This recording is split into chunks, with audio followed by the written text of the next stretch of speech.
Welcome to the Investor Coaching Show, a podcast to help you get an insider's view of the financial world and escape common investment traps. We look at the financial news of the day and help you make sense of it so you can relax about money.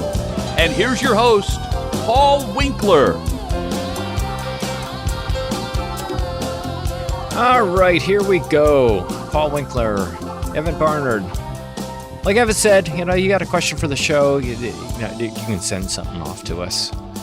Go to paulwinkler.com/question. Or go to the website, paulwinkler.com, and under content, the same section applies there. But anyway, so one of the things that just keeps coming up,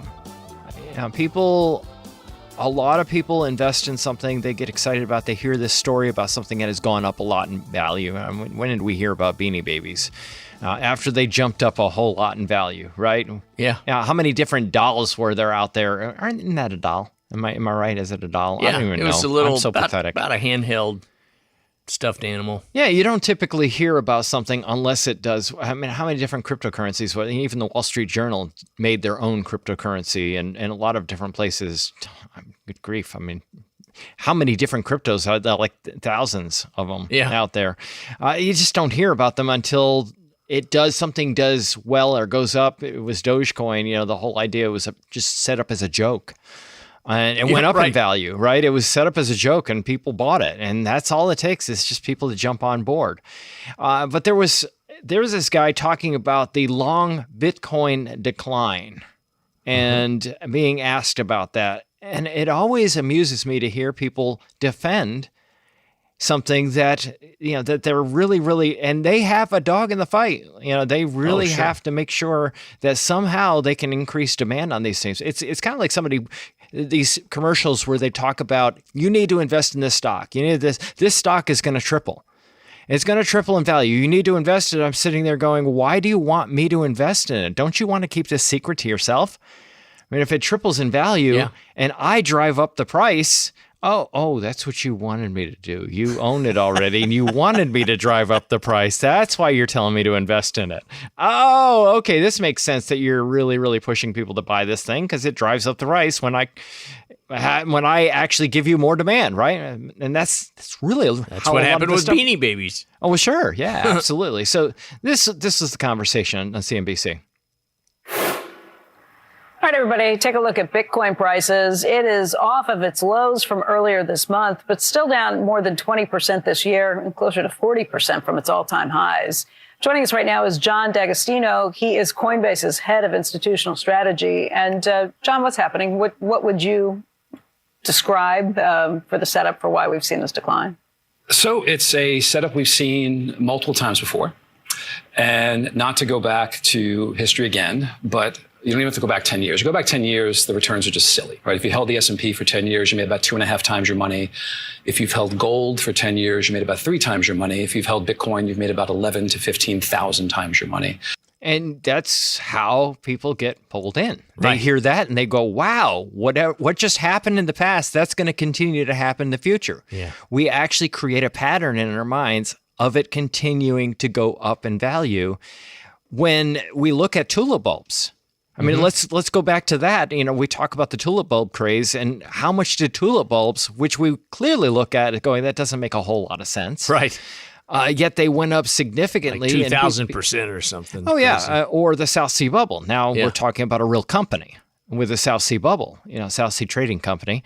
And you have people like Sir Isaac Newton. He just gets pulled in by it. I mean, look at the past performance of this thing. This guy's not an idiot. Right. It's Sir Isaac Newton. Yeah. I mean, this guy can figure out gravity and gets pulled in by the madness of crowds and ends up buying this stock in this company that ends up crashing. Or the Mississippi Mining Company example, where they had actually mined gold and people started hearing about them and they drove up the price to just the stars, and then it comes crashing down. Right. Or you have, let's say, when radio, RCA, what are we doing? We're on radio right now. RCA, in the 1930s, their stock just skyrocketed because everybody said the future is radio. There may be actually a rational reason behind something going up in value. And then when it crashed down, it never achieved the price that it actually hit back then, ever again. Wow. And or you have Kodak that develops the digital camera, or I can go on and on and on, where people will drive up the price of something, all of a sudden realize maybe this wasn't the best idea in the world, and it comes crashing down and it never recovers. Global Crossing, another example. That's a stock that skyrocketed in value. So that's what they'll do, is they'll point that past and go, hey, look, this has gone up and down in the past. It'll continue to do that. And it just went down. But and he may be right. I'm not saying that he's not right, that it won't go up in value. It very well could. But even if you go back to 2022, in 2022, we had Bitcoin trading at around 15 to 20,000. We had an SEC that for the first time in my memory had picked a specific technology and said we're going to try to kill that technology. And we had blow-ups that we've never seen before, Terra Luna, FTX.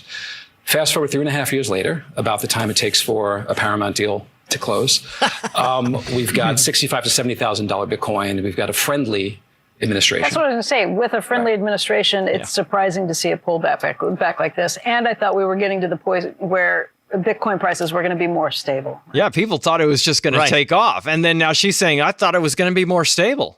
Good point. What is a currency supposed to be? If it has utility as a currency, it should be stable. Because something that is not stable as a currency, I go sell you a car for a Bitcoin, for example, and all of a sudden Bitcoin drops to half its value. Well, I just got ripped off because I gave you a car worth $70,000, let's say. Yeah. And then all of a sudden it drops in value to $35,000. And now what do? I go, oh, crud, I just lost half my money selling you that car. Yeah. Give me my car back. You can't do that. Well, I think we are, because volatility is decreasing. Yeah. So on a notional basis, it's decreasing. Just dropped 40%. Yeah, just dropped 40%. Volatility is decreasing. Okay. So now it seems like a larger drop, but on a percentage basis, it seems like it seems like you just lost 40% of your money. No, you did. Seeing consolidation of volatility, which is what you would expect. Again, I've said this before in your show, there are certain assets like commodities, crude oil, gold, others, that trade in this way. Growth tech stocks. That's a whole different deal. They have utility. I can use oil for something. I can use that commodity for something. I can put it in a car. And I can drill for more if all of a sudden the price goes up. Wells will open up that were previously closed off, and they can become profitable again. So that's a whole different deal right there. So I'm not going to even bother continue to go on. It was just nonsense, the whole thing. But here's the thing. Here's the thing to think about. When we look at something, we say, oh, that's an investment, and you are assuming that it will continue to go up in value. Go up in value versus what? Bitcoin will go up in value versus the dollar. Right? So what we're assuming is that the dollar will go down in value.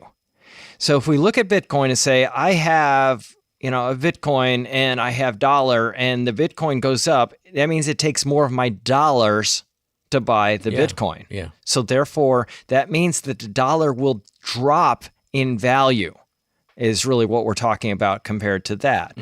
Now, the government is behind currencies, and one of the things that we have is the dollar. I've explained this before, but the dollar is backed by an entire basket of goods. When we look at how's the dollar, what's it backed by? It used to be backed by gold. Now what is it backed by? It's backed by an entire basket of goods, cars and homes and washing machines and computers and all of these things that we typically buy. And the reason then that's why, we look at the inflation rate and we see that it's been fairly stable. We look back at history, and the Fed is trying to make sure that they peg the dollar so that the inflation doesn't get out of hand. But let's say that they screw it up. Let's say that they totally mess it up. This is why we own stocks. This is why we own them. Stocks sell historically, going back as we've talked about many times on this show, back to the 1920, go over about 100 years back, they have sold for 16 times earnings. Now, what are the earnings measured in? Dollars. Okay, so for the U.S. stocks, it's about that. If we're talking about international stocks, it's going to be a different thing. It's going to be what their currency is and so on and so forth. But I want you to get this idea. If the dollar drops in value and it takes $2, I'm going to keep the math simple. it takes $2 to buy what $1 used to buy. And now, and the stocks still sell for 16 times earnings, that top number, which is price $16 for every $1 of earnings. And in the future, it takes $2 to buy something. What will the top number be if it's going to stay the same? You math students will say 32. And you would be right. And you'd be right. So 32 is to 2. So what went up in value when the dollar went down in value? The price that the company was selling for. What went up in value is the value of the company. Now, what happens to that bottom number, that price, or those earnings, they typically fluctuate, and then hence the reason the stock market fluctuates. But what happens is companies will come and go, and we know that, let's say if the dollar completely goes away, let's say it's completely replaced by the Bitcoin.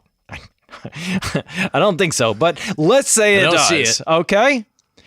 Then your stocks will sell for 16 times 1, 16 over 1, and the bottom number will be in Bitcoin, and so will the top number. I can't even do this in my head fast enough. So if one Bitcoin, it'll just say it's $60,000. Yeah, don't even try. 16, your stock would be like $2 million this year. Yeah. So we look at that and say, okay, so here is, and that is why we don't use the currency. I don't invest in currencies. And if we look at it and say Bitcoin could have a benefit or a utility as a currency, it doesn't make a good currency, number one. Number two, the issue that we have is that we're actually hoping that it goes up in value versus the dollar. And that's where we think we're going to get the gains. If the dollar devalues that much, and the reality of it is that any president, anybody in Congress, anybody in the Fed, they are all going to try to do their best to make sure the dollar maintains values. And I often think about, who was it? Cramer's, the guy that used to be Jim Cramer's old sidekick. Do you remember? You remember who I'm talking about? I just can't. The Economist, but he was King Dollar. Everything was King Dollar. Remember him? Yep. But that was the idea. We want a stable, strong dollar. Yeah, Evan's going to look it up, and that is the reason that we want that. That's the reason you have the reserve banks, is to try to make sure that the dollar stays stable, because it's in everybody's interest. Larry Kudlow, thank you. That's exactly who I was trying to think of. But that's the idea behind that. So I hope that makes a little bit of sense. So when we're looking at that and we're saying, hey, is it a good investment? No, it goes up and down in value based on supply and demand. And the reality of it is, that can be all over the place. It may be there today and completely gone, and maybe the utility of it is completely gone in the future. And you may have a different administration that's not as friendly. Hey, she made a point. She said, you got a friendly administration, right, and it went down in value. Yeah. What happens if you get an unfriendly administration? Now you got even bigger problems. So just take it with a grain of salt. Hey, just a note to you podcast folks, we just came out with a retirement income guide, and I'm super excited about this. There are all kinds of myths about taking income in retirement. People worry about running out of money, and rightfully so, because a lot of these myths can actually cause that. Now, the myths that you typically hear about, number one, dividends, living off dividends in retirement, real estate, life insurance as a retirement investment, and annuities, and interest-bearing accounts, and target date funds. There are all kinds of things out there. What I want to do is put something together that walks through why those things are problematic, number one. Number two, the other thing that I wanted to do is walk through the evidence-based research on taking income in retirement. And we got a ton of data going all the way back to 1900. Hey, what's the logic behind it? And it's intensely logical. So we put that together, and all you have to do to download that, making it super simple, just go to paulwinkler.com/relax, and you can actually get into that very easily right there. So I would urge you to do that. Check it out, because I think you're going to really like it. paulwinkler.com and Evan, you were talking about something during the break. We got into this conversation about that it was infinitely going to go up. something would infinitely go up against the dollar because there's a limited amount of it. There's only so much of something, and if you only have a limited supply of something, and there won't be any more created, Right. that it would infinitely go up versus the dollar because the dollar you are creating more of. And there is definitely a point. Yeah. But how much will it go up? Right. And the issue that you're dealing with is that will somebody use that as will it have any utility? The idea behind gold, why it has gold, we go back a few thousand years and you could buy the same amount of food back 4,000 years ago as you can today with gold. Right. Because there's no more gold. But, did it go up in value? Did the price go up? Yes, absolutely it did. Why? Why is it that the dollar and gold has gone up versus the dollars? Because of inflation, because you have more dollars. If you used to have, let's say, gold in parity, let's say that gold was 1 ounce, it was $1. Mm-hmm. Let's just make it easy. Yeah. And then in the future, you have $2 floating in the economy, and there's still only 1 ounce of gold. And it was in parity. What happened to the price of gold? It doubled. It went from $1 to $2. Yeah. And let's say if they're exchangeable. So that oversimplifies it a little bit, but it helps you understand why it went up in value. It went up in value for that reason. But did it go up more than inflation? If we look at stocks, we look at the price of stocks going up and say, well, what did they go up? What did the S&P 500 go up for the past 100 years versus inflation? And the answer is 7% above inflation. Not just inflation, above inflation. All right. And we look at small companies, they went up 9% above inflation. And so that's money doubling every 10 years after inflation, even after inflation with stocks versus small companies doubling every about 8 years. So after inflation. So that's part of it. Okay, so you were going to say something, you were going to add to that, Evan? We were kind of chatting some about Bitcoin. And as I recall, and frankly, RJ, if you know this number, jump in, but I want to say it was like there's only 32 million Bitcoins or something like that it was theoretically a finite number. 21 million, okay. And that's part of this appeal.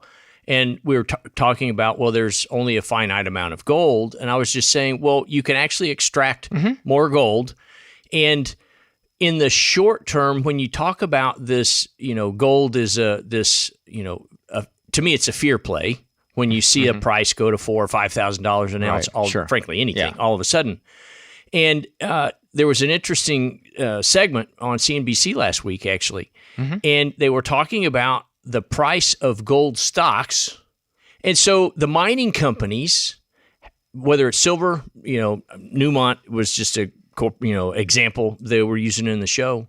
The mining stocks have done better than the people owning gold. And even though gold has had a spectacular run for the last year or two. Yeah. But the interesting thing is, so Newmont Mining, their cost of extraction is about $1,635 an ounce. So if gold is all of a sudden at $5,000 an ounce, that makes a ton of sense to they go have an get more of enormous it. incentive to go, okay, well, we'll dig faster, basically, get a bigger shovel. Yeah, for sure. And so they were killing it. Now, if all of a sudden they get all this equipment and gold drops to $3,000 an ounce, well, then the mining companies could get clobbered as well. So I'm not using this as a stock picking example. But it is this cost of capital. Gold is a commodity. At least it has a use, but it exists. But the companies are the ones adding value. And if they have a huge incentive to go explore and find more, that price of gold is going to drop because the demand has stayed the same and supply has increased. And so to me, that's one of the biggest reasons that gold has stayed pretty close to the rate of inflation is this interplay of the incentive to dig for more versus it's not worth it. So we'll just stop digging until we need a little bit more to back the relationship. Right. And and it is interesting that the supply of it has increased over since, I think it was like 50% over since 1970, something like that. Right. Like, over half the gold has been mined in the last 50 years or something. Exactly. And when we look at Bitcoin, there's an increase in supply because of mining. And if you have another administration that comes in and says, hey, you know what, this is something that we're not going to allow to be used anymore. Like, remember when China did that, and all of a sudden there was a big hit on it.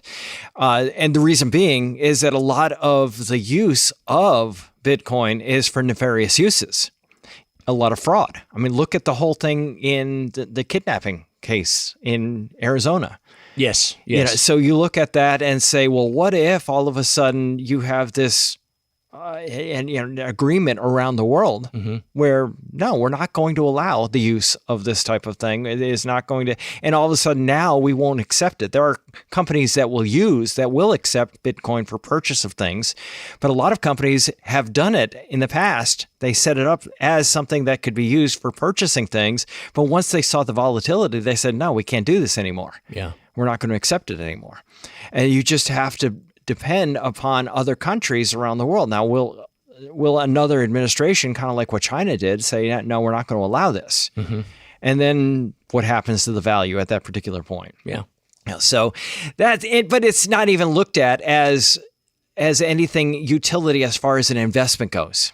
Because an investment, by definition, this is the thing that was pounded by Fama, French, Sinkfeld, all the academics that we studied under. It was pounded as being something that had to have some kind of cost of capital, somebody paying to use your money. Otherwise it goes up and down in value based on supply and demand. And that's exactly what happened with Bitcoin. It went up and down in value, kept going up, and people started taking notice until they started recognizing that this is crazy. What are we doing?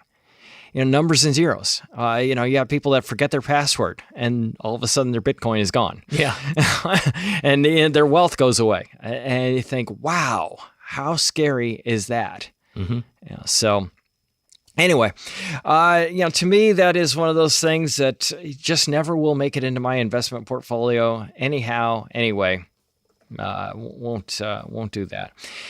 And then, you look at the decline in value and you go, wow, gosh, it's been such a precipitous decline. Will it come back? Don't know.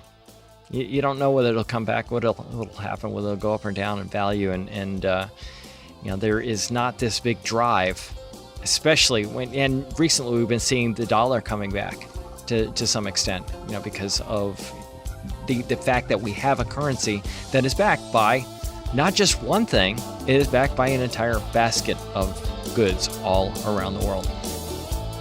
Hey, this is Paul Winkler. Hope you enjoyed today's edition of the Investor Coaching Show. If you want to learn more about what we do, go to our website, paulwinkler.com. Until next time, I'm Paul Winkler, reminding you that I believe that more educated investors are more confident investors, and confident investors are more successful investors. Have a great one. Advisory services offered through Paul Winkler, Inc., an SEC-registered investment advisor. The opinions voiced and information provided in this material are for general informational purposes only and not intended to provide specific advice or recommendations for any individual. To determine what investments are appropriate for you, please consult with a financial advisor. Paul Winkler, Inc. does not provide tax or legal advice. Please consult your tax or legal advisor regarding your particular situation.